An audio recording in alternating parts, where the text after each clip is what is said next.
The first man arrived in a black SUV just after sunrise. Most people in Mercer County noticed vehicles like that because they did not belong there. Not on roads lined with rusted grain silos and abandoned feed stores. Not where farmers still waved at each other from tractors older than their children.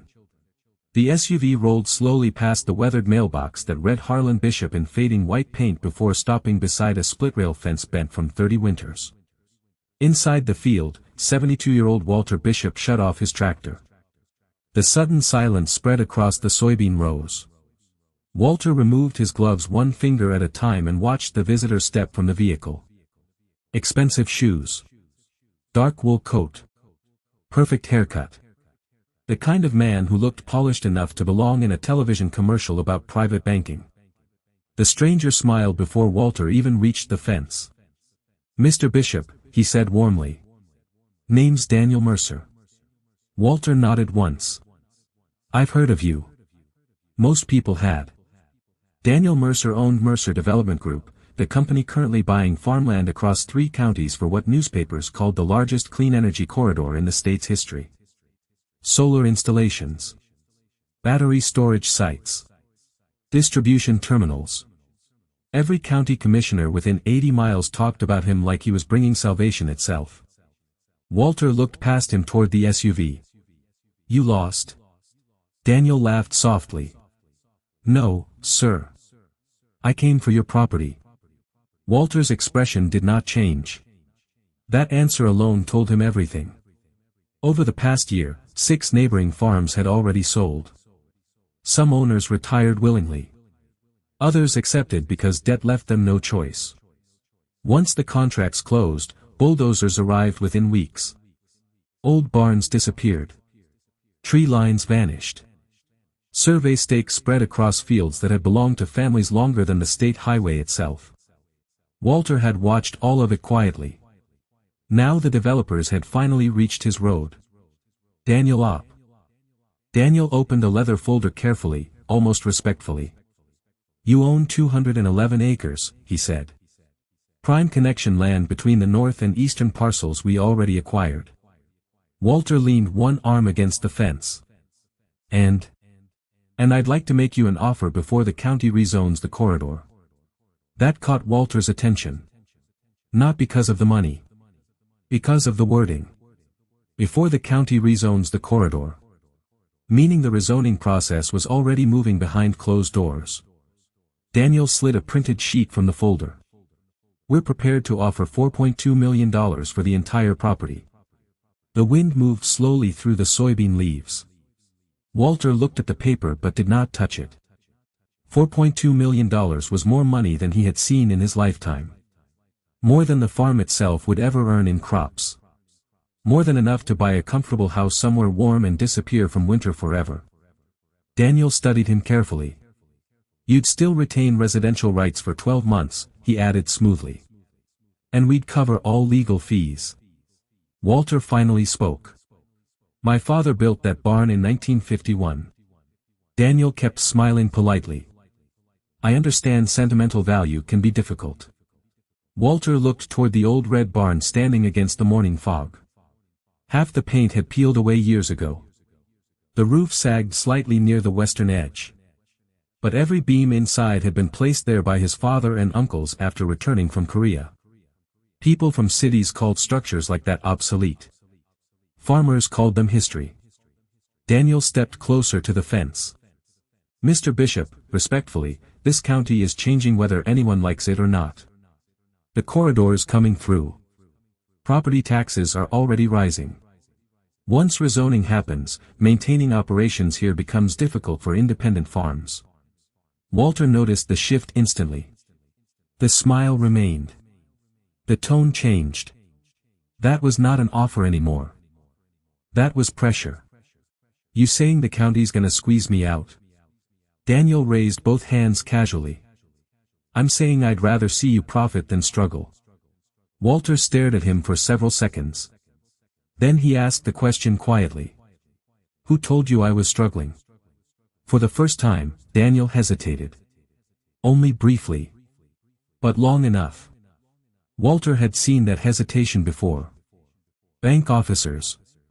Insurance investigators. Auction men standing beside failing farms pretending they were there to help.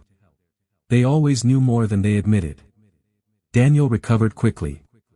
Mr. Bishop, public records show. Public records don't show my business. The air between them hardened. Daniel slowly closed the folder. I apologize if I overstepped. Walter said nothing. The developer glanced toward the fields again. You have children? One son. Will he continue farming? Walter looked down the road toward the farmhouse. No. Daniel nodded like he expected that answer. That's happening everywhere. Maybe it was true. Most young people left Mercer County before they turned 25. They went toward cities where buildings stayed warm and paychecks arrived every Friday. Walter's son, Ethan, drove freight trucks in Indianapolis now. Came home twice a year if weather allowed. The farm would probably die with Walter. But that did not mean strangers could carve it apart early. Daniel removed a business card from his coat pocket and slid it through the fence rail. My offer stands for 14 days, he said. After that, the county hearings begin. Things become less flexible afterward. Walter glanced at the card but left it resting there untouched. Daniel gave one final professional smile before returning to the SUV. But just before entering the vehicle, he stopped. One more thing, he said without turning around. You should check the eastern boundary records before making decisions. Walter narrowed his eyes. What's that supposed to mean? Daniel opened the driver's door slowly. Just friendly advice. Then he drove away. Walter remained beside the fence long after the SUV disappeared. The eastern boundary. That part bothered him most. Because the eastern boundary had been disputed once before. Back in 1978. And almost nobody alive still remembered why. Walter spent the rest of the morning pretending the conversation did not bother him. He greased the tractor fittings. Checked irrigation lines near the southern ditch. Repaired a loose chain hanging from the grain shed door. Small jobs. Familiar jobs. The kind a man performed when he wanted his hands busy enough to silence his thoughts. But Daniel Mercer's final sentence stayed with him. Check the eastern boundary records. By noon, Walter finally gave up and walked toward the farmhouse. The house had belonged to the Bishop family since 1946, though time had reduced it slowly, year after year. The porch leaned slightly left now. The upstairs guest room no longer held heat properly in winter. Half the wallpaper inside the kitchen had faded from sunlight. But the house still smelled like cedar, coffee, and old paper. Walter entered through the mudroom and stopped beside the refrigerator. Magnets held decades of life against the metal door. School pictures. Feed invoices. A yellowed newspaper clipping from Ethan's high school baseball championship. Near the bottom sat a county tax notice he still had not opened. He poured black coffee into a chipped mug and stared through the kitchen window toward the eastern fields. The disputed land sat beyond a narrow creek line near the old oak ridge. 30 acres. Not the most fertile soil on the property, but strategically placed between two parcels already purchased by Mercer Development Group. Without those acres, any continuous industrial corridor would break awkwardly near the highway access route. Walter understood leverage when he saw it. Which meant Daniel Mercer understood it too. He set down the mug and headed upstairs. The attic door groaned open beneath his hand. Dust drifted through thin strips of sunlight as Walter climbed carefully into the cramped space above the house. Cardboard boxes filled nearly every corner. Old seed catalogs. Rusted tools. Military trunks. Account ledgers tied with rope. His father had kept everything. Nothing disappears if paper survives, the old man used to say. Walter knelt beside a stack of county folders marked property, Eastern Line. His chest tightened slightly. He had not opened them in years. Most of the dispute involved a forgotten easement claim filed in 1978 after spring flooding shifted part of Miller Creek. At least that was the public version. The matter supposedly ended after a county review restored the original survey lines. But Walter remembered something else too. His father had never trusted the outcome. Walter untied the first bundle carefully. Inside sat survey maps, handwritten notes, and brittle legal notices stamped by the Mercer County clerk's office. He scanned page after page slowly until one document caught his attention immediately. Transfer Review, Temporary Hold. The paper was dated September 14, 1978. Walter frowned. He did not remember seeing that before. He adjusted his glasses and continued reading. The document referenced a pending agricultural access restriction tied to adjoining transport easements. Several paragraphs had faded badly, but one line remained readable. No permanent structural development may proceed until title irregularities are resolved. Walter sat motionless. Title irregularities. He turned the page over. Nothing. No resolution attached. No final county release. No dismissal. Which made no sense. If restrictions were never cleared, major development permits across the eastern parcels could face legal complications decades later. His eyes narrowed slowly. That would explain Daniel Mercer's visit. And his pressure. Walter reached deeper into the box until he found another envelope marked simply. March correspondence. Inside rested several letters between his father and a local attorney named Harold Pike. Walter recognized the name instantly. Pike handled agricultural disputes across Mercer County before dying sometime in the late 80s. Walter unfolded the first letter carefully. Most of it discussed flood damage compensation claims. But near the bottom, one sentence stood apart from the rest. If Mercer Transit proceeds without amended filings, affected landowners may retain injunctive rights indefinitely. Walter reread the sentence twice. Injunctive rights. Meaning legal authority to halt development activity. His pulse slowed. Now things made more sense. Back in the 70s, Mercer Transit Company had apparently attempted some kind of industrial access route through adjoining farmland. The proposal must have collapsed before construction began, leaving unresolved filings buried inside county archives. And now Daniel Mercer's corporation wanted the exact same corridor land. Walter leaned backward against an attic beam. Maybe the developer already knew about the documents. Maybe he believed the records were incomplete. Or maybe he hoped nobody old enough to remember would ever look closely. A floorboard creaked downstairs. Walter stiffened instantly. Dad? Ethan's voice. Walter exhaled slowly. In the attic. Heavy footsteps climbed toward him a moment later. Ethan Bishop ducked beneath the attic frame wearing a faded truck stop jacket and carrying road dust on his boots. At 43, he looked tougher than Walter remembered each time he came home. Broader shoulders. More gray near the temples. Less patience in his eyes. You didn't answer your phone, Ethan said. Neighbor told me some corporate guy was here this morning. Walter handed him the 1978 document silently. Ethan read the heading. What's this? Maybe something somebody hoped stayed buried. Ethan crouched beside him. For 20 minutes, Walter explained everything. The offer. The pressure. The eastern boundary warning. The old easement dispute. Ethan listened quietly. When Walter finished, Ethan leaned against a storage trunk and rubbed his jaw. You think this could stop the project? Walter answered honestly. I don't know. But you think Mercer knows about it? Walter nodded once. That man didn't drive all the way out here to warn me for free. Ethan stared at the document again. Then why tell you anything at all? Walter looked toward the attic window. Because he thought money would close my mouth before curiosity opened these boxes. Silence settled between them. Finally Ethan spoke. You gonna sell?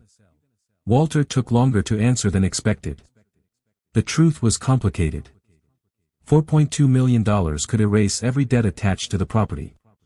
Medical bills. Equipment loans. Tax pressure. All of it. But another truth sat heavier. Once land disappeared under corporations, families rarely got it back. I haven't decided, Walter said carefully.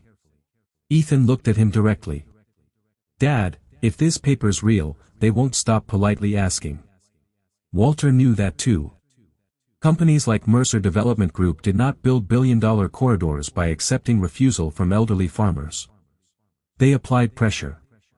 Financial pressure first. Legal pressure second. And if necessary, political pressure after that. Walter slowly gathered the papers into a neat stack.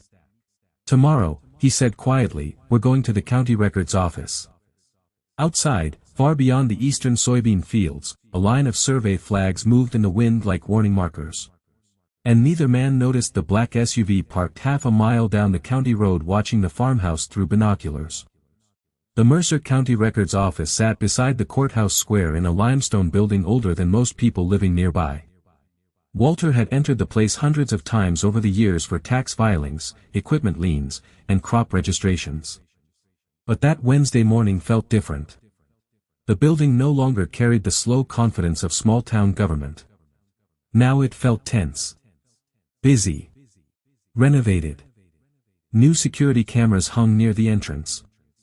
Fresh county banners advertised economic growth initiative across the front lobby. Ethan noticed them too. "Looks like Mercer already bought the decorating committee." Walter said nothing. Inside, clerks moved briskly between counters while contractors in reflective jackets filled out permit applications near the back wall. Half the room seemed connected somehow to the development corridor spreading across the county. Walter approached the archive desk quietly. The woman behind the counter looked up from her computer. "Can I help you?"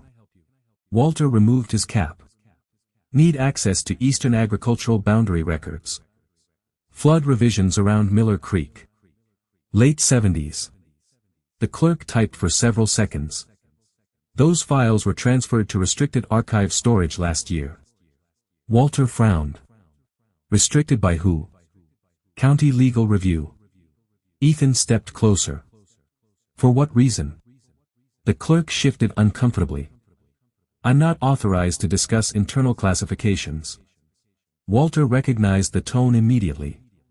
Someone higher up had instructed employees to stay careful around certain files. He slid his driver's license across the counter calmly. "My family owns the affected property." The clerk examined the ID. Then her eyes changed slightly when she read the surname. Bishop. Apparently the name still mattered. "One moment," she said quietly. She disappeared through a side door. Walter and Ethan waited beneath the fluorescent lights while courthouse traffic drifted around them. 20 minutes passed. Then another. Finally an older man emerged wearing a gray county blazer and carrying a thin folder. "Mr. Bishop," he said politely. "I'm Deputy Clerk Raymond Ellis." Walter shook his hand once. Ellis glanced briefly toward Ethan before lowering his voice. "Would you mind stepping into my office?" That answer alone confirmed trouble. Inside the office, Ellis shut the door carefully before sitting behind a cluttered desk. He looked exhausted. The kind of exhaustion produced by politics instead of labor. "You're asking about the Miller Creek transport filings," Ellis said. Walter remained standing. "That right?" Ellis opened the folder slowly. "Those records became part of an active legal review after Mercer Development Group submitted rezoning applications last year." Ethan crossed his arms. "So the county locked them down." Ellis avoided the wording. "The county received guidance from outside counsel." Walter stared at him. "Guidance from Mercer's attorneys?" Silence. Which was answer enough. Ellis rubbed his forehead. "Mr. Bishop, off the record, you're not the first landowner asking questions lately." Walter narrowed his eyes. "What questions?" "The original easement approvals may never have been fully extinguished after the 1978 transport proposal collapsed." Ethan leaned forward instantly. "So Dad's papers were right." Ellis nodded reluctantly. "Potentially." Walter felt the room tighten around him. Potentially was enough. If unresolved transport easements still existed, any modern industrial development crossing linked parcels could face injunction claims from affected landowners. Construction financing alone could freeze under that uncertainty. Which meant Daniel Mercer's entire corridor project might rest on unstable legal ground. Ellis opened another file carefully. There's more. He removed a faded survey map. Red markings crossed several parcels surrounding Walter's eastern acreage. At the center sat a handwritten notation. Access contingent upon Bishop release. Walter stared at the words. Release of what? Ellis exhaled heavily. That's the problem. Nobody can find the release document. Ethan blinked. You're telling me this whole project depends on paperwork that disappeared? Ellis lowered his voice further. I'm telling you, several attorneys have been trying very hard to determine whether the release ever existed. Walter's mind moved quickly now. If the release never existed, then development rights across interconnected parcels could remain legally incomplete for nearly 50 years. Daniel Mercer was not simply buying land. He was trying to eliminate the final surviving obstacle before anyone discovered the vulnerability publicly. Walter finally sat down. When did Mercer figure this out? Ellis hesitated again. Probably months ago. Ethan laughed bitterly. So instead of fixing it honestly, they started buying silence. Ellis did not disagree. Outside the office window, courthouse bells rang noon across the square. Walter looked at the map again. His father had known something was wrong back in 1978. That explained why the old man preserved every paper so obsessively. Maybe he understood the county never completed the matter properly. Or maybe someone intentionally prevented completion. Walter looked up at Ellis. Who handled the original transport proposal? Ellis flipped through notes. Mercer Transit Holdings. Walter froze slightly. Mercer. Same name. Different company. Any connection to Daniel Mercer? He asked. Ellis nodded carefully. His father owned it. The room went silent. Everything aligned instantly after that. The old transport corridor failed decades earlier. The legal filings remained unresolved. Now the son returned under a new corporation trying to finish what the father started. Only this time the stakes were enormous. Battery infrastructure. Federal energy grants. Multi-county expansion rights. Hundreds of millions tied to continuous land access. And one elderly farmer unknowingly stood on top of the weakest legal point in the entire structure. Ethan leaned toward the desk. Can we get copies? Ellis looked genuinely nervous now. Officially, no. Unofficially. The deputy clerk stared at Walter for several long seconds. Then he quietly slid the survey map across the desk. I never saw you take this. Walter accepted it carefully. Why help us? Ellis looked toward the courthouse hallway before answering. Because 3 weeks ago, county commissioners held a closed session with Mercer Development Group. Ethan frowned. And? Ellis swallowed. They approved preliminary seizure discussions. Walter's face hardened. Seizure. Eminent domain contingency planning. The words landed like a hammer. Ethan stepped forward immediately. They can't seize active farmland for private development. Ellis answered carefully. They can if the project becomes classified as regional infrastructure benefiting public utility expansion. Walter understood exactly what that meant. Mercer was preparing backup options.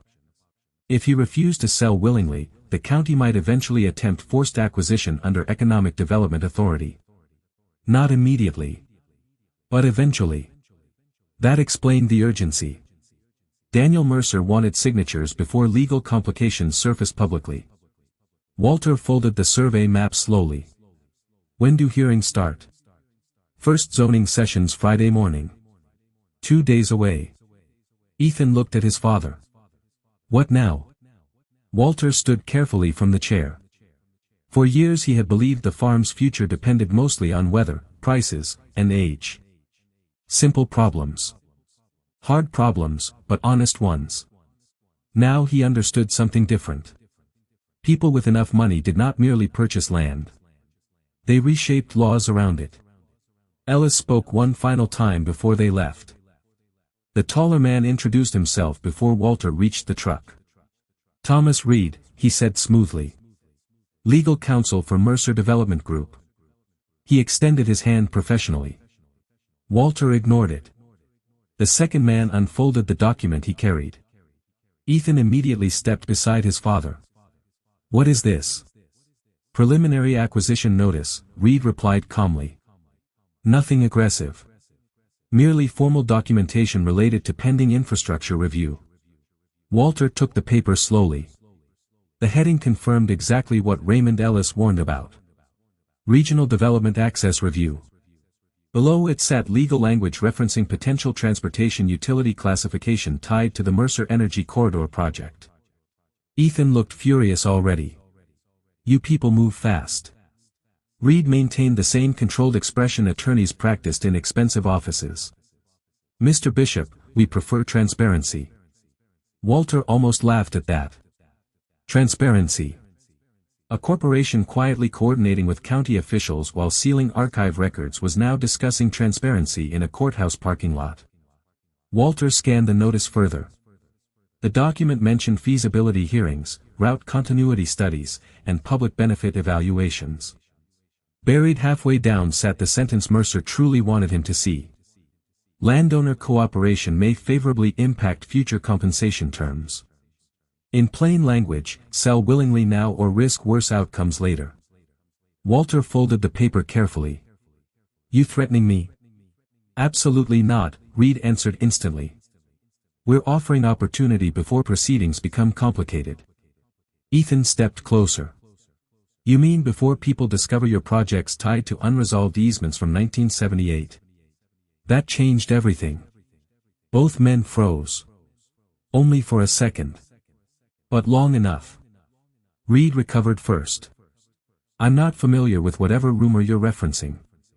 Walter watched the attorney's eyes carefully. The man was trained well. Too well. But fear still appeared there briefly. Which meant the missing release mattered more than Mercer wanted publicly known. Reed adjusted his coat. "Mr. Bishop, developments of this scale create unnecessary gossip. I'd caution against relying on incomplete historical interpretations." Walter stared at him quietly. Then he asked the question directly. "Did Daniel Mercer's father ever obtain the Bishop release?" The attorney did not answer. Instead he gave the kind of smile people use when conversations become dangerous. "I think everyone benefits from focusing on the future." That was answer enough. Walter folded the notice again and handed it back. "Tell Mercer I'm not selling." Reed accepted the paper without visible emotion. "I'd encourage you to reconsider before Friday's zoning session. And I'd encourage your client to stop sending lawyers onto my property." The attorney studied Walter for several long seconds. "You seem like a reasonable man," he said quietly. Reasonable men usually understand when outcomes become inevitable. Walter nodded slowly. "My father used to say the same thing about tornadoes." Reed frowned slightly. Walter continued. "Funny thing is, sometimes tornadoes miss the house everybody expected them to hit."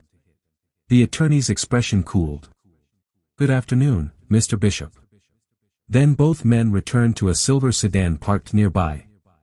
Ethan watched them leave before turning toward his father. "They're scared." Walter opened the truck door. "Good. But if they're pushing eminent domain already, this is bigger than we thought." Walter started the engine slowly. It always was. The drive home passed mostly in silence. Fields stretched beside the highway beneath low gray clouds while Ethan studied the survey map repeatedly. Finally he spoke. "If the release never existed, how'd Mercer get financing approved?"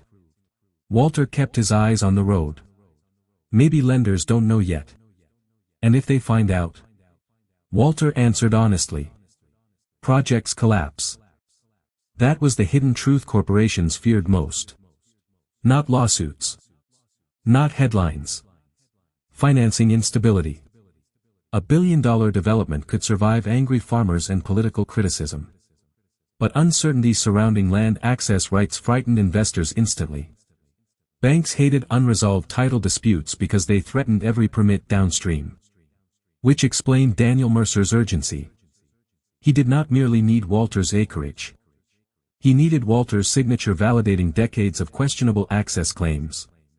Back at the farmhouse, Ethan spread the documents across the kitchen table while Walter brewed fresh coffee. Rain began tapping softly against the windows. "You should call someone," Ethan said. "Who?" "A real lawyer." Walter handed him a mug. "Real lawyers cost money. So does losing the farm." Walter could not argue with that. He sat heavily at the table and studied the faded papers again.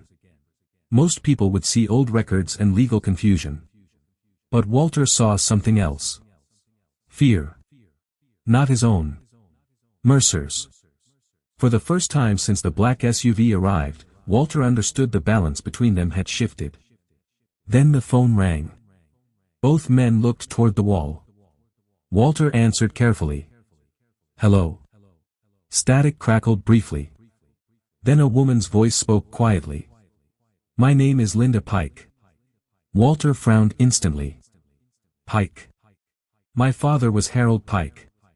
The attorney handling your father's easement dispute in 1978.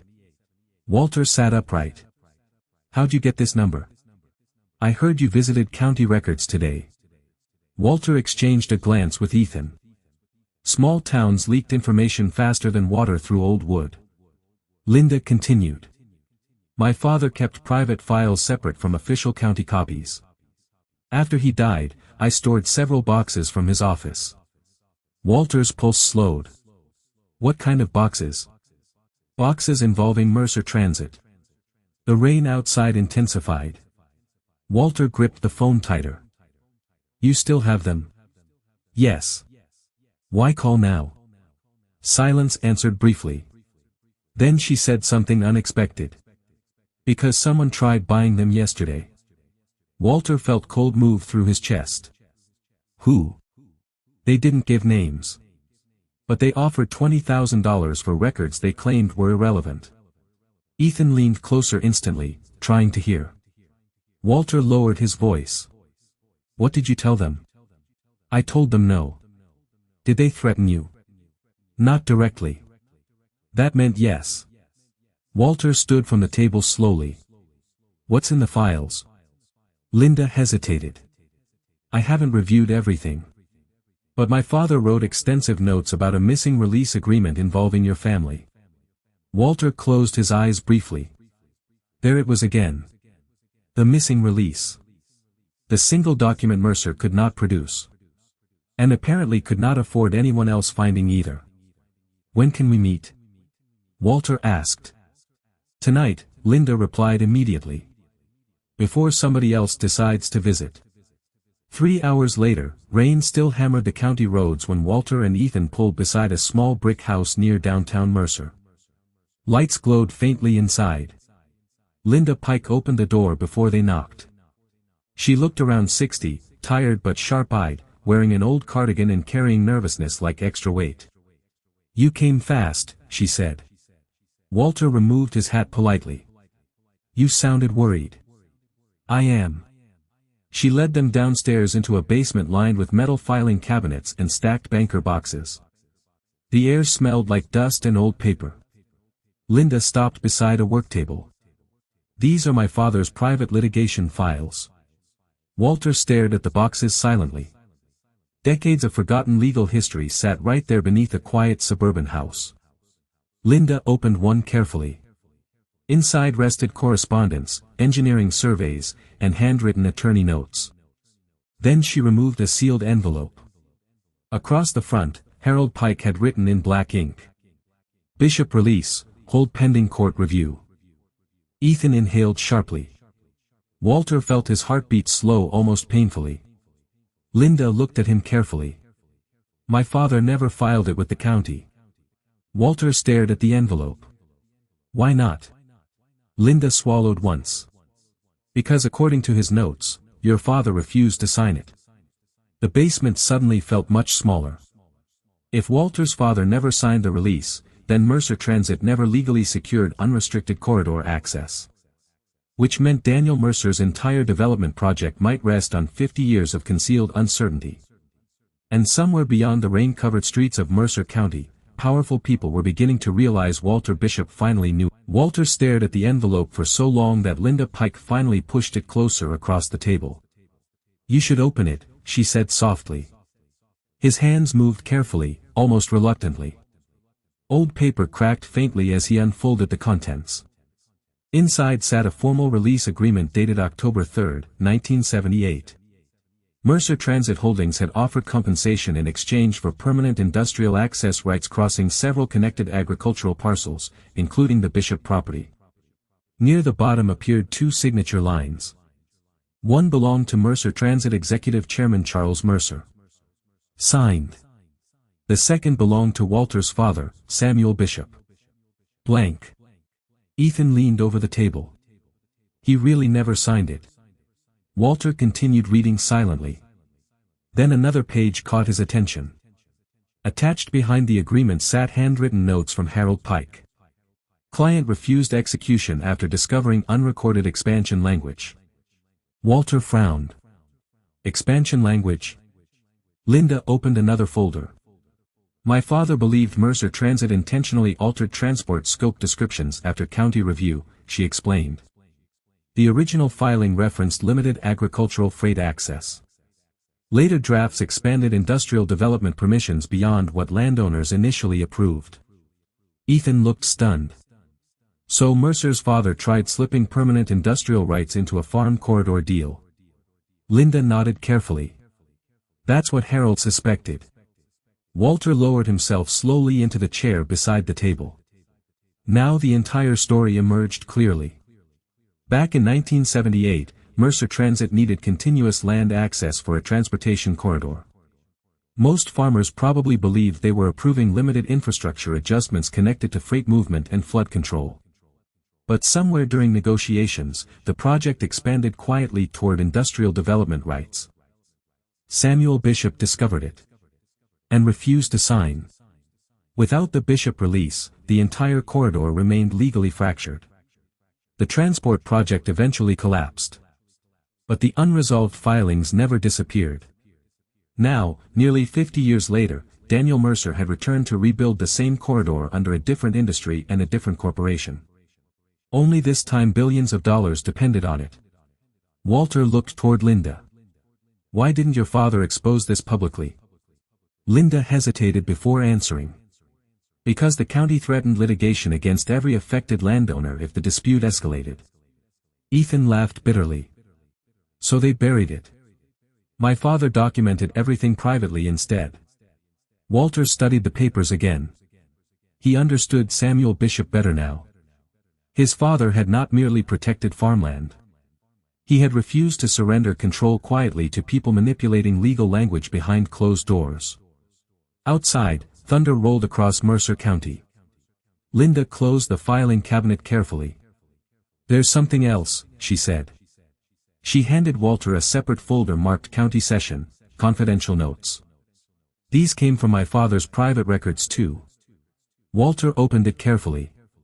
Inside sat meeting summaries involving county officials and Mercer Transit executives from late 1978. Most details focused on route approvals and flood easements. Then Walter found the sentence that changed everything. If Bishop parcel remains unresolved, future development exposure may persist across entire corridor. Ethan read over his shoulder. That means they knew. Walter nodded slowly. They always knew. Not only Mercer Transit. The county itself. Officials understood decades earlier that unresolved access rights tied to the Bishop property could create future legal exposure across the entire corridor. And instead of resolving it properly, they buried the dispute and hoped time erased the problem. But time had failed. Walter carefully organized the documents into neat stacks. What happens if this becomes public before Friday's zoning hearing? Ethan asked. Linda answered before Walter could. Financing institutions could suspend review immediately. Walter looked at her. You know that for sure. My husband worked commercial banking litigation for 20 years, she said. No lender wants unresolved title exposure attached to regional infrastructure. Walter leaned back slowly. For the first time since Daniel Mercer arrived at the farm, the balance of power had completely shifted. Mercer needed silence. Walter now possessed the exact documents capable of destroying the corridor's legal certainty. And everyone involved knew it. A loud knock suddenly echoed upstairs. All three froze. Another knock followed. Harder. Linda's face lost color instantly. Nobody should be here. Ethan stood immediately. Walter closed the folders carefully. The knocking came again. Then a man's voice. Ms. Pike. County Utility Inspection. Ethan looked toward Walter. Walter's expression hardened. County utility inspections did not happen during thunderstorms at 9:30 at night. Linda whispered quietly. That's them. The voice returned louder this time. Ma'am, we need to verify a reported gas leak. Walter stood slowly. No gas company sends unmarked inspectors in a storm. Another knock struck the door sharply.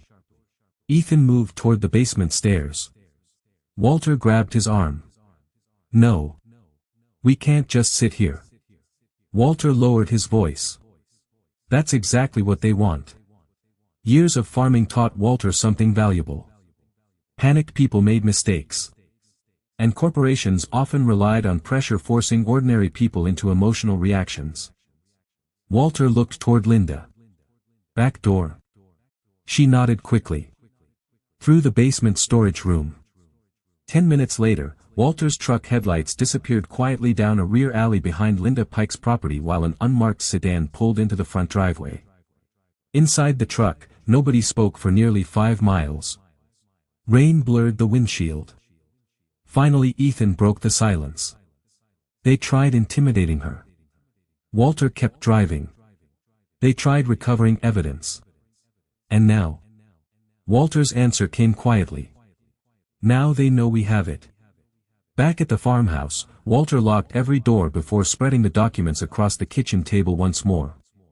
Midnight approached. Wind rattled the windows. Ethan paced beside the stove. You can't go into that zoning hearing alone.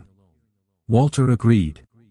But lawyers required money, and Mercer Development Group possessed armies of attorneys already embedded throughout county government. Then Walter noticed something inside Harold Pike's notes. A business card paperclip to the final page. Maria Keller, State Land Use Review Board. Below the name sat a handwritten sentence from Harold Pike himself. Only person who refused Mercer pressure. Walter picked up the card carefully. Ethan read it. You think she'd help? Walter stared at the old phone number. I think Harold Pike wanted somebody to find this eventually. Morning arrived gray and cold. At 7:30 sharp, Walter dialed the updated State Review Office number Ethan found online overnight. A receptionist transferred the call twice before a calm female voice finally answered. Maria Keller speaking. Walter introduced himself quietly. There was a pause after he mentioned Mercer County. Then another after he mentioned the Bishop release. Finally Maria Keller spoke again. Mr. Bishop, she said carefully, where exactly did you obtain that phrase? Walter glanced toward the documents. From records people seem nervous about. Silence stretched briefly. Then her tone changed completely. I'm driving to Mercer County today. Walter exchanged a look with Ethan. You know about this? I know Charles Mercer spent years trying to erase a failed corridor acquisition from State Review archives, she answered. I also know several commissioners suddenly became wealthy consultants afterward. Ethan mouthed the word wow silently. Maria continued. If you truly possess and signed release documents tied to the Bishop parcel, your county hearing tomorrow is about to become very complicated. Walter looked through the kitchen window toward the eastern fields. Survey flags still moved through the distance beyond the creek line. But now they looked different. Less permanent. More fragile. Because hidden beneath all the money, machinery, and political confidence sat one truth Daniel Mercer could no longer control. His empire depended on a signature that never existed. Friday morning, every seat inside the Mercer County zoning chamber was filled before the hearing even began. Developers occupied the front rows beside attorneys and county officials. Farmers lined the back walls silently. Reporters from Indianapolis arrived after rumors spread overnight about possible corridor fraud tied to historical land filings. Daniel Mercer entered confidently at first. Then Maria Keller placed the unsigned Bishop release onto the evidence table. The room changed instantly. For 2 straight hours, Keller detailed inconsistencies between the original 1978 transport filings and the modern development applications. Harold Pike's notes confirmed county officials knew unresolved access exposure still existed across the corridor. Banks financing the project suspended review before noon. State investigators requested emergency injunction analysis by afternoon. And when commissioners realized the documents were authentic, the rezoning vote collapsed publicly. Daniel Mercer never looked at Walter during the hearing. Not once. Outside the courthouse, reporters surrounded the developers while farmers stood quietly beneath gray November skies. Walter remained near the courthouse steps holding his father's old folder against his chest. The land was still his. Not because he was richer. Not because he was more powerful. But because one farmer, 50 years earlier, refused to sign something he knew was wrong.